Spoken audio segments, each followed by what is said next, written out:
Hello everyone, how you doing? And welcome back to Skye and Evan in the morning. And today we're gonna be talking about Happy Death Day and Happy Death Day to You. Um, yeah, Evan, what did you think of the Happy Death Day movies? Surprisingly, I mean, pleasantly surprised. Um, the I never bothered with this because it's the funniest thing. Like Groundhog Day, I always go to that as my favorite film of all time. But there's a couple of movies that have tried to do the Groundhog Day concept. Some like romance, some horror, some sci-fi, and I'd heard of this, and I was just like, I don't know, like it's a Blumhouse slasher, but I it's surprisingly well directed. It's got a really good main performance, and I they own it. They make it work by like committing to the premise and committing to some of the silly elements of the movie. Yeah, I mean, for sure. I mean, especially the second one, we'll get into it. But I like just how silly the movie is and it's kind of embracing it.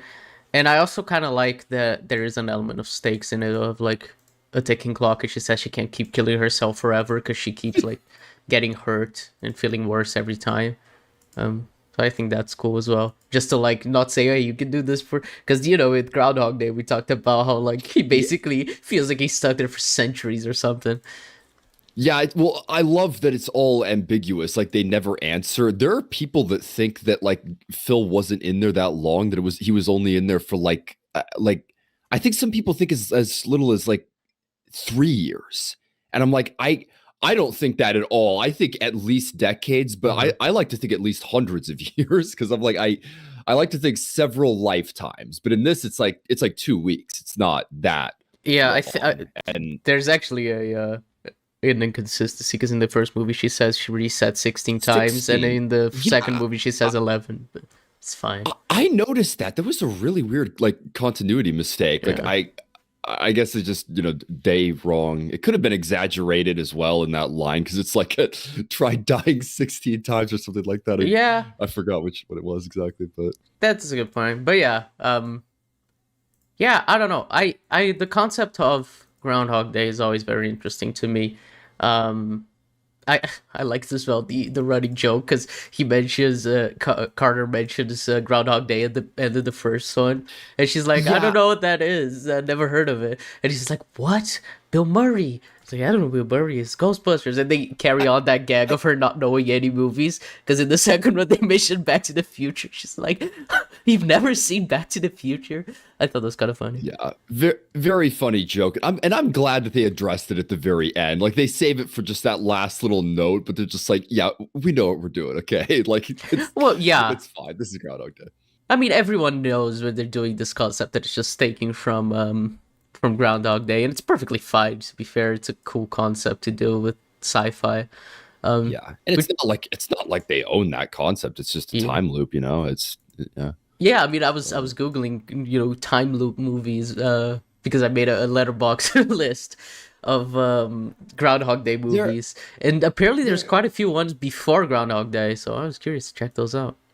there was a movie. I think it's got like one word title. I forgot exactly what it was, but that I think it was like a romance or like a character study, like almost like Benjamin Button. I'd Mm. have to look up what it was, but that was a fairly recent one. But there's actually not many. There's not too many that have done it that I'm aware of. But Yeah, I've seen quite a few, um, and I mean, especially TV, I think does it a lot more. Doctor Who has done it. yeah, Agents of well, Shield. exactly. Any show that will deal with time travel, which it's funny. I think that like TV tends to be more blasé about that. They're like, oh, we'll use time travel in our stories, but yeah.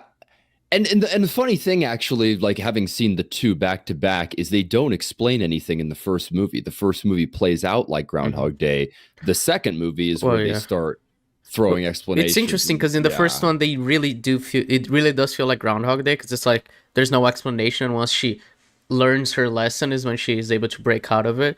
Though hers is just like more mechanical, of just like she killed the killer, so now if she doesn't die, she's not gonna go back, to the beginning of the day. It just makes sense. Yeah, it's like only if she dies, Yeah. and that is actually a funny thing about it. I love that, like, retrospectively knowing who the killer is. It's just like in every other scenario, the killer just fucking tracked her down and like annihilated her with a knife. It's like Oh yeah, it's so it's so comical how the funny. killer always finds her. It's great. And always like has a different creative way of killing. Like, and Yeah. I didn't spoil some of the deaths in this, but like they find interesting ways for there to be a death scene, and Yeah. I like that. Yeah. I mean, that's part of the like This the movie not taking itself seriously because like there's no way she would have been able to be tracked down by, well, spoilers. The killer in the first movie is Laurie. So yeah, yeah. there's Well, no way for Laurie to keep tracking her down. But I thought it was hilarious. did you know who the killer was in either movie? Because I did know the ending of the first movie. No, I didn't. I mean, I completely forgot. I watched this movie in 2020 when I was watching it this time. I was like, huh, I wonder who the killer Ah. is. And I thought when they revealed Tombs, I was like, oh, it's just the serial killer guy. But once they revealed it was Laura, it's like, oh, okay, that's better than just having it be a random serial killer. I think some people have a problem with it, like the cupcake thing. I think some people think it's too obvious, and also like I've heard some people think it's like kind of comes out of nowhere. It's just like, oh my god, we're really like pulling the rug out again, like after we've already solved it. But I don't know. I I don't know. I like I it, and to find be that fair, and I think it's kind of the point that it comes out of nowhere, yeah, right? exactly. It's it feels random. It like catches her off guard, and it's like, oh my god, how is this still going? But Yeah. yeah. Oh, dude, that like that was the dialogue there in that fight is so funny. It's so great that it was just pettiness that she was just that bad of a roommate that it was worth killing. Yeah. And she tries a poisoned cupcake. It's great. I And I loved it yeah, in the second movie. They actually made her a bit of a character, and they kind of mended that well, relationship. Well, again, I think that's the frustration. People are like, I liked her, you know. Yeah. There was that scene earlier on where they Oh confided in yeah, each well other. that's what's Obviously, weird. Yeah, because eh, Laurie's like a good person in the beginning of the movie. I'm like, you know what? You're all right. but retrospectively, in fact, I was watching it knowing she's the killer, and Uh it's huh. just like, well, it's all like fake. It's like, hey, you're not so bad. Eat my Yeah. cupcake. It's like, but yeah, like people, she is a good person at the beginning of the movie. So like, if you liked her, you'd be like, oh man, that Yeah. kind of sucks. But it's that scream energy too that like it's so funny. I think the guys who did Ready or Not did Scream, but I'd heard this compared to Scream, and it definitely brings that vibe of like who's the killer. It's one of our characters, almost like Clue. Like, you know, people are set up in this movie. You know, it's someone that the main character knows that's like trying to kill her, and like she makes the suspect list. There's so many people that it could be. It's like this is just pointless. It's like who Mm. the hell knows? Yeah, that was a really funny thing. I was just like, oh, there's so many people that there's no point in making the list. Or Carter is talking to her. Which as well, we should talk about Carter because you liked him and I liked him a lot as well. Oh my god, yeah. I well for what? As we were touching on, the main character is kind of a bitch in the first movie. It is so funny that because I remember watching it, I was like, oh my god, like she is like the cliched like sleeps with the town sorority sister, but the movie is aware of that. They acknowledge like the character is flawed, and she realizes like she's treating people awfully, and it's like, yeah, it's I found that funny, and I Carter, it's so great that like she's the like he's the one who like she learns from, you know, like they just she just goes to him for help, and from the very beginning he was helping her. Yeah. So I And love he was that. just a nice guy. It was like, yeah, let him sleep, let her sleep on his bed. Didn't do anything. Folded her fucking clothes. It's amazing. Nice Yeah, guy. and he's like, you were wasted, so it's like, yeah, I just he just wanted to make sure she got back Yeah. safely, and yeah, Yeah, and I love it. She was like, "Oh yeah, no, we didn't do anything. You were wasted." Like, what? I would never do this. It's so funny. It's like such a yeah. feminist point of just like, oh man, women just getting treated with the bare minimum decency. They fall in love. But yeah, basically, Carter's my Yeah. goat. I love him. Really good and really interesting. Again, with the Groundhog Day comparisons, it's like kind of Obviously it leads to romance at the end of the movie. Like you want that. It's just the funny thing where it's like, it's a romance, the couple's supposed to get back together at the Hmm. end. Like a lot of movies, like La La Land, spoilers, have actually apparently the lead actress is in La La Land. I think she's one of the like housemates Yeah, or she's in something. That's do you remember or the wait, another oh, someone in the she's in the crowds? opening. Yeah. No, or no, she's using the in She's that. she's one of the her of Emma Stone's roommates.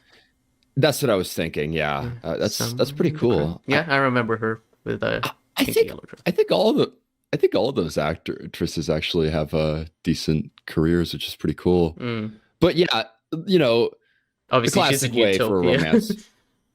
Yeah, American Utopia. She's the best character in that show. So.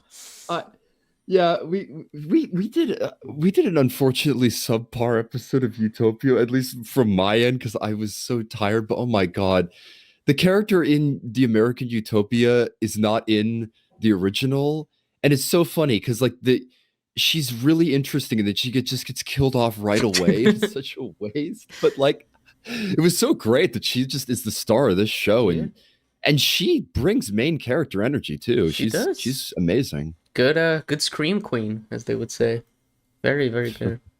And I mean, I was, I guess getting into the second movie a little, but I was confused because like at the start of the second movie, we started with Ryan. I was like, oh, is he gonna be the POV character? But then they find a way to like trap her again inside the time loop. I was like, oh, thank God, because she's much more interesting than Ryan. But I like the way that they used like a bit of a bigger cast in this movie.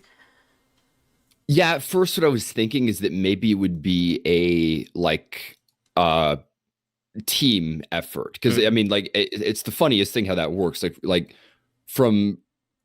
from the second time that he or like the first time that he dies like he right away is like recognizing like the deja vu, and mm-hmm. then obviously because Tree just went through that herself, she takes him 100% seriously. Yeah. And then I was like, okay, maybe it's like okay, we got to figure this out together, like solve the mystery, but he keeps dying and it's like every time he dies it all gets reset, Mm. but But they almost don't do that. They just catch yeah, I don't. the killer right away, and then it turns into like some weird sci-fi plot of like the doppelganger, and then it's just like, nope, she's trapped in the time loop again.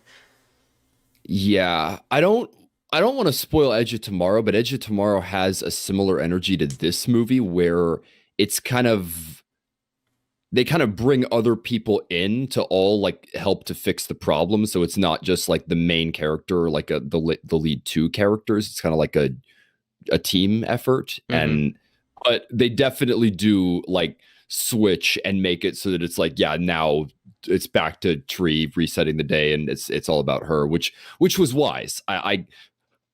I just find it hilarious that like full out like lasers into the tesseract like blue like like And it's affecting so time funny like the way I the dean keeps trying to turn it off at the end of just like life yeah and death, and for him it's just like some yeah students are it's like using a stupid like mechanism that doesn't do anything, and he's like, no, I have to.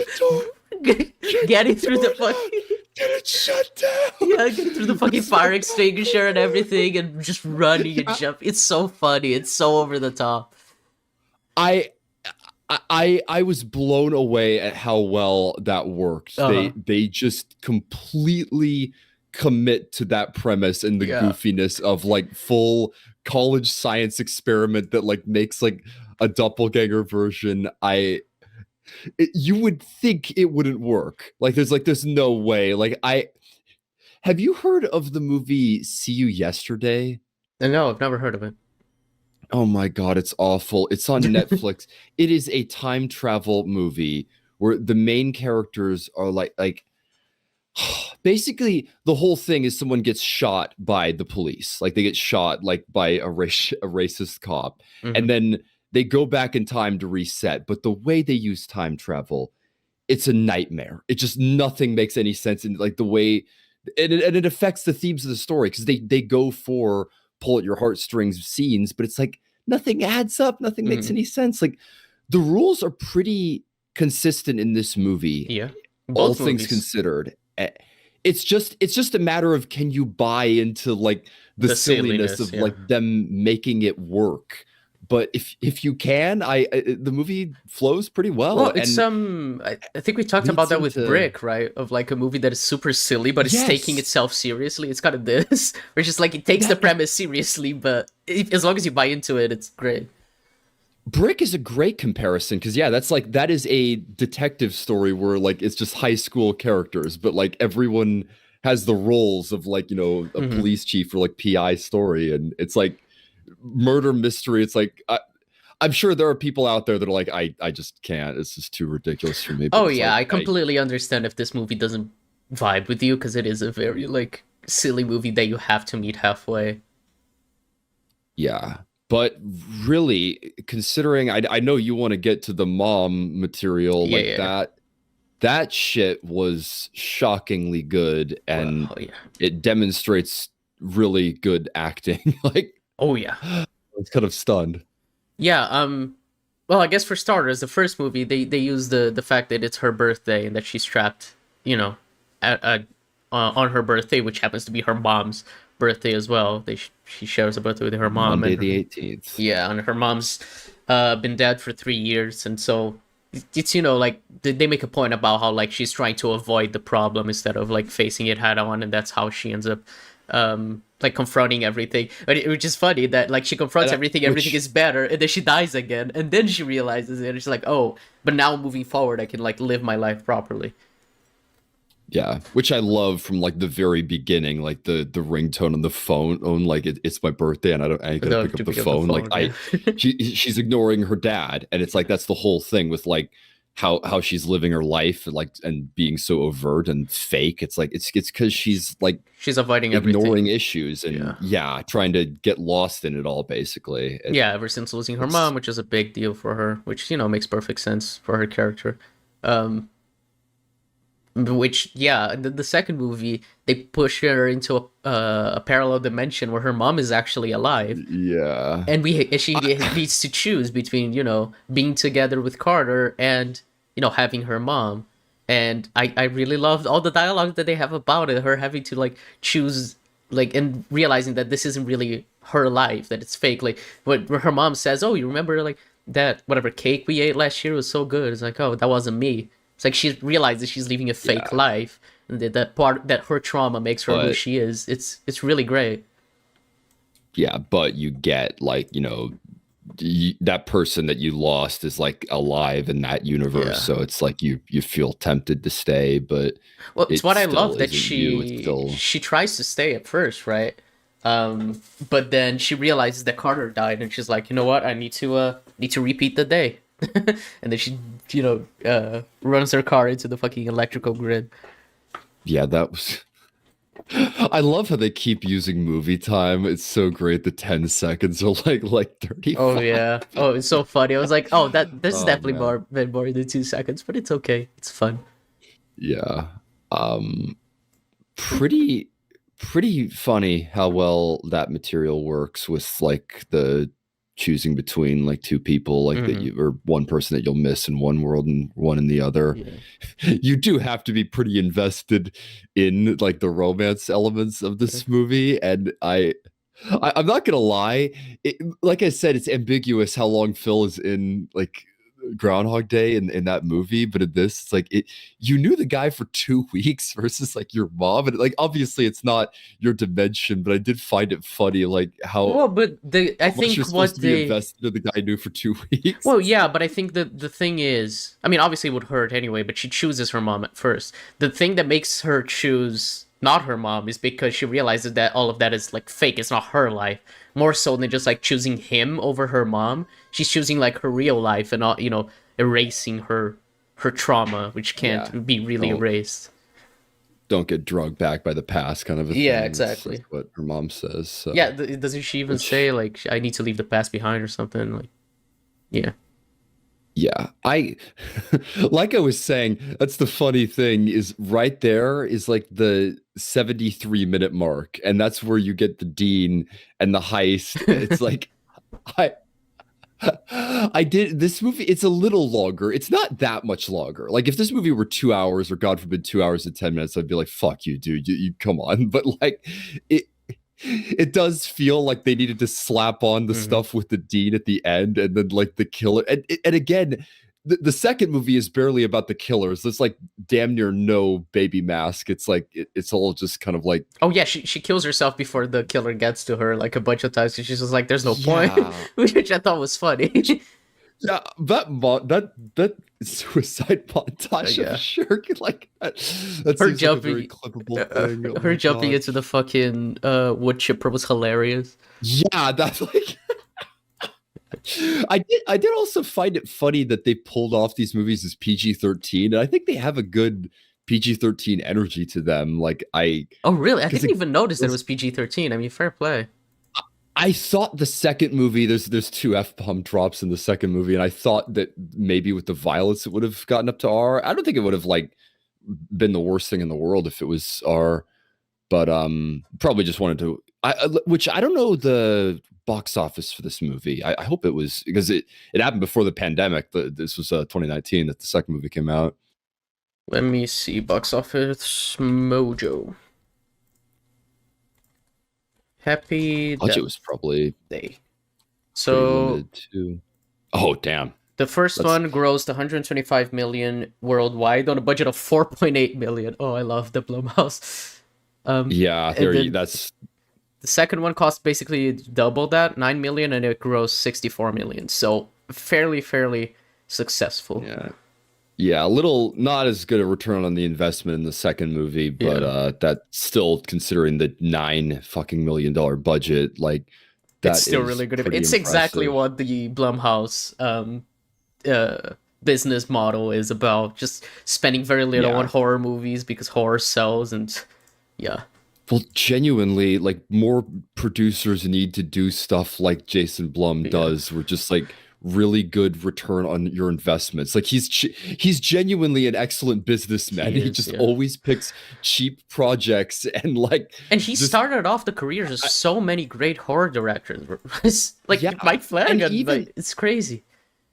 the filmmakers that like that don't make that good of movies, like he's still giving little like small Yeah, filmmakers a chance, and it's like, yeah, and they usually make money, so it's like I'm sure that's good for them. It looks yeah. good for their business model, but Yeah, like I you could say that he doesn't consistently make the best movies, Jason Blum, but like I uh, really appreciate his business model. Honestly, I think it's making cinema better than like let's have what did they say? I think it was like in an Oscar speech or something. Like instead of making one oh hundred the million dollar movie, make 10 $10 million movies.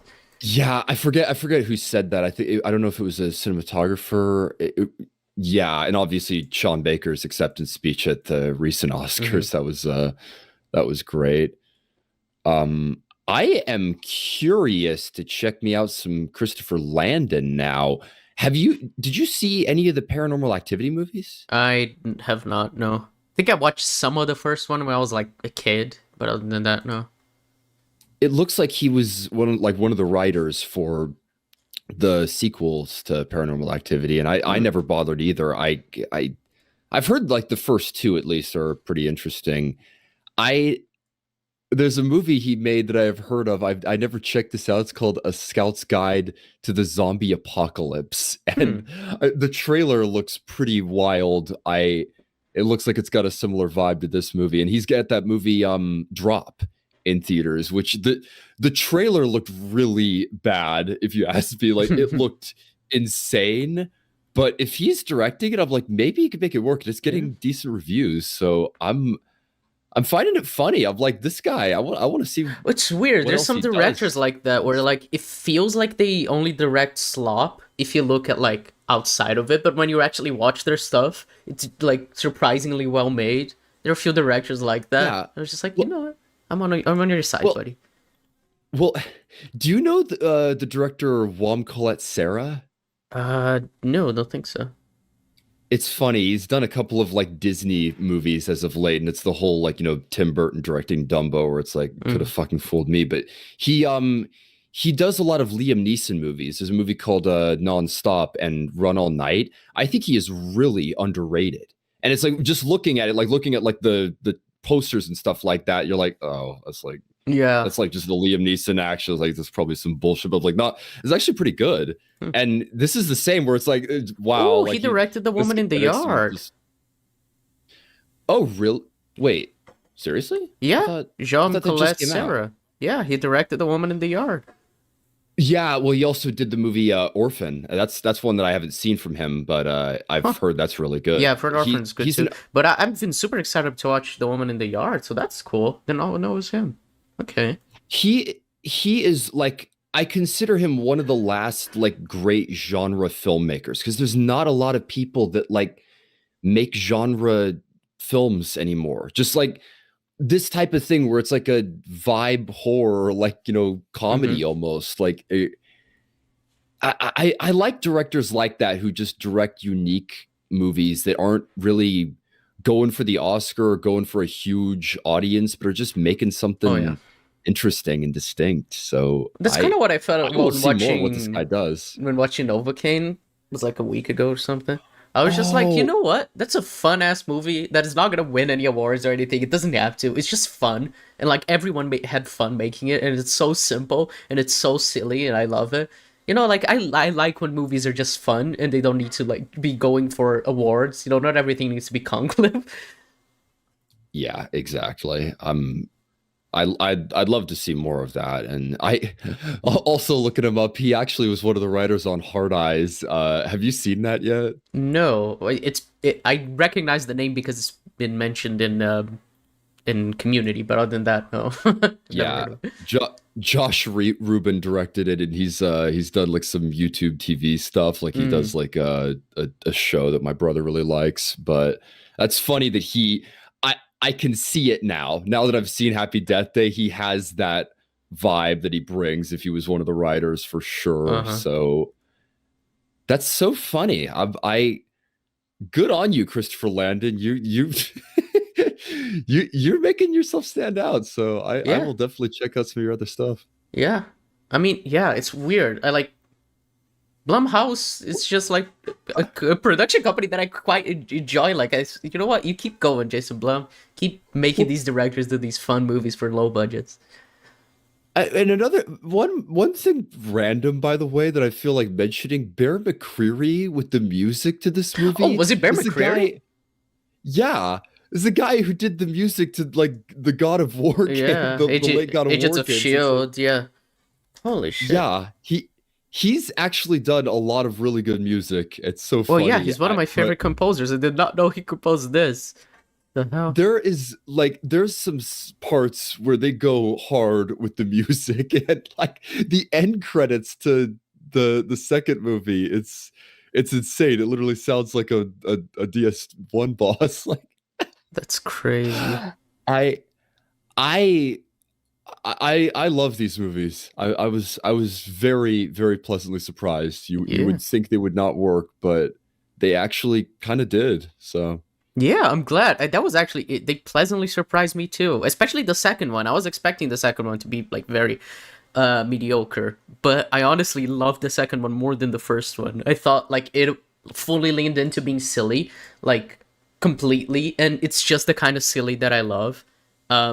And it just works. It tells like a very heartfelt story about like grief and just growing as a person and everything about that. yeah, It's great. yeah, the main character's like lost in her trauma basically, and Hmm. is just like kind of like living a fast life to like look past it. But like, the big thing is her mom died and she's got the same birthday as her mom. It's why she's like ignoring her birthday. She isn't like Yeah. celebrating or anything like that. And it's surprising how well it works, and it's driven by a really good like lead performance and a really good director. So Yeah. wow. Just pretty great. Very, Yeah, very fun. Enjoyed those. two thumbs up for the Yeah. two Happy Death Day Yeah. movies. I never thought I'd be saying that, but there you go. Yeah. Thank God I forgot about Nope, huh? 'Cause- yeah. By the way, Chad, I was supposed to recommend Nope last week. I completely forgot when I was making doing the recommendation. I remember right after we finished recording, I was like, oh, shit, but I was supposed to recommend Nope, but it's fine. It turned out okay. Yeah. Yeah. I would recommend this. So Yeah. yeah, I would you recommend these? Oh yeah. Thumbs up from me. I recommend both of these. Yeah. Damn. Speaking of recommendation, it's now time for you to recommend something, Evan. You spoiled it, but I am gonna go with the one that you forgot to No, recommend. making No, up for me being stupid. That's okay. yeah, I rewatched it. I'll probably rewatch it again for the podcast, but I rewatched it and I remember liking it when I watched it in theaters. I just never went back to it. And I remember Mhm. I had like a kind of okay, take it or leave it. But I think it helped seeing it again because the like the Jordan Peele isms of like, all the clues that are in the movie, all the hints that like it's like, oh my God, like that's that, or like that connects to that. Like it worked better than his other movies when I saw it again. Like Mhm. the things that like made sense retrospectively, they felt like more earned. So I like that movie and you really do not, I which really I am don't. Yeah. curious to talk When about. I So watched it, I thought it was even worse than Us. I doubt I'm gonna think that that on a rewatch, but yeah, I don't like it. that fascinates me. It's Yeah. interesting. I'm curious why and Yeah. We'll what get into it. We'll yeah. finish off our Jordan Peele arc. Um, we'll pick it back up whenever he makes a new movie. Sure, Yeah. it'll be interesting. Potentially keep going with the Groundhog Day arc because, like Well, I yeah, mentioned, Edge of Tomorrow. There's a and couple of I other wanted ones to that do are interesting. Palm Springs soon, so I may do that next week. So Yeah, yeah, that is one that I was told like don't look anything up, yeah, and I have never looked anything up. I remember that came out in 2020. Like Andy Samberg, I think, and like yeah. Margaret Christine Qualley. Milioti. No, Christine Milioti. Okay, well, I don't know anything. I have not looked anything up. It's so funny. I have avoided that movie like the plague, but I've heard it's actually really good and funny. So It yeah. is great. Yeah. All right. All right. Well, we'll catch you next week for Nope, folks. And yeah, thanks for watching. Go watch both Happy Death Day movies. They deserve the attention. Absolutely. Maybe check out Drop in theater as hell. Yeah. All Just right. go, Christopher Landon. You go, girl. All right. See you later, folks. See you later.